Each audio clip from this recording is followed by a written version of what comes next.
बिस्मिल्लाहिर्रहमानिर्रहीम अस्सलाम वालेकुम दोस्तों, मैं हूं ग़ुलाम नबी। आप देख रहे हैं हमारा चैनल GN 786। आज की वीडियो में सबसे पहले बताऊंगा आलमी मार्केट में गोल्ड का रेट, उसके बाद पाकिस्तान में गोल्ड का, चांदी का, बटूर गोल्ड का रेट बताऊंगा।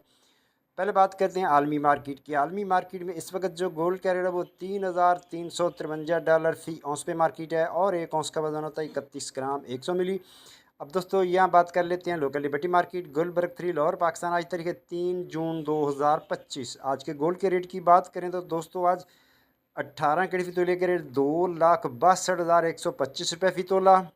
21 कैरेट फ़ी तोले का रेट 3,05,812 रुपये फ़ी तोला। 22 कैरेट फ़ी तोले का रेट 3,20,375 रुपये फ़ी तोला। 24 कैरेट गोल्ड का रेट जनाब 3,49,500 रुपये फ़ी तोला। जी हाँ, रेट दोबारा सुन लें। 24 कैरेट गोल्ड का रेट है 3,49,500 रुपये फ़ी तोला। चांदी है जनाब 3,340 रुपये फ़ी तोला। बटूर गोल्ड का रेट है जनाब 3,45,500 में सेल है। बटूर की वापसी खरीदी 3,44,000 रुपये फ़ी तोला। और पेशावर पक्के तोले का रेट 3,61,500 रुपये फ़ी पक्का तोला। मिलते हैं नेक्स्ट वीडियो में। अल्लाह हाफिज़।